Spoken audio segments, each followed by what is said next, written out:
উনার দ্বারা বাংলাদেশে কোনো আলেম নির্যাতনের শিকার হন নাই। আমি মনে করি বাংলাদেশ যতদিন থাকবে ততদিন ম্যাডাম জিয়ার এই আদর্শ অক্ষুণ্ণ থাকবে।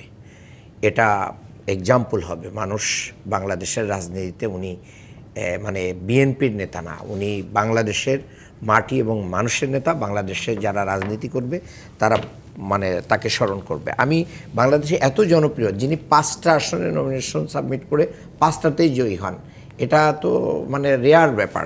এটা আর কেউ আছে কিনা আমার জানা নেই। উনি জীবনে 2 দিন কেঁদেছেন।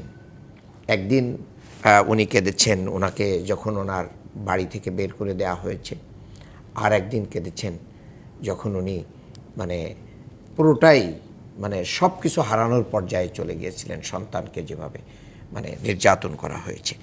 দেখেন, উনি রাগও করেছেন, ক্ষোভ দেখিয়েছেন হয়তোবা নিজের জায়গা থেকে, প্রশাসনের দলীয়করণ থেকে। যখন বালুর ট্রাকটা নিয়ে ওখানে পুলিশ ভর্তি হয়েছিল, তখন তিনি একটা রাগ করে বলেছিলেন যে তোমরা গোপালী। তো এই যে দলীয়করণ বা বিশেষ দলের আনুগত্যের ভিতরে যেন প্রশাসন না যায়, সেই জিনিসটা আমাদেরকে মাথায় রাখতে হবে। আমরা অনেক সময় ক্ষমতার লোভে প্রশাসনকে নিজেদের করে নিতে চাই, এটা আমাদেরকে বের হয়ে আসতে হবে। তো নতুন এবং ফিরে আসা গ্রাহকদের জন্য নগদে চলছে ক্যাশব্যাক সহ প্রতিদিন হাজারো উপহার জেতার সুযোগ। হবে আশা আর ফেরা, সারপ্রাইজ সেরা। ওনার দ্বারা বাংলাদেশে কোনো আলেম নির্যাতনের শিকার হন নাই। এটা কিন্তু একটা বিরাট ব্যাপার এবং বিরাট মেসেজ।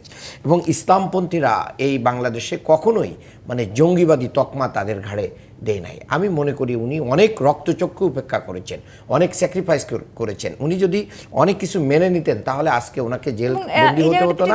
ওনাকে এইভাবে নারী নেত্রী হয়েও সব ধরনের রাজনৈতিক দলের সাথে অফকোর্স এটা করতে পারে। এবং বাংলাদেশের মডার্ন নারীদের উনি একজন, কিন্তু তারপরে উনি সব কিছুকেই অ্যাকোমোডেট করতে পেরেছেন। এই যে অ্যাকোমোডেট করার জায়গাটা, উনি কখনো রক্ত দ্বারা ওনার হাত রঞ্জিত হয় নাই। এটা কিন্তু শেখ হাসিনা যে ফ্যাসিস্ট, আজকে তার শোক জ্ঞাপনটা আমার কাছে খুব মেকি লাগে। আমি মনে করি বাংলাদেশে ম্যাডাম জিয়া রাষ্ট্রীয় প্রধান না থেকেও যে ইন্টারন্যাশনাল ব্যক্তিত্বদের যে সম্মান পেলেন, দেশের মানুষের যে ভালোবাসা পেলেন, সেটা এটারই বহিঃপ্রকাশ। এমন জীবন তুমি করিবে গঠন, মরণে হাসিবে তুমি, কাঁদিবে ভুবন।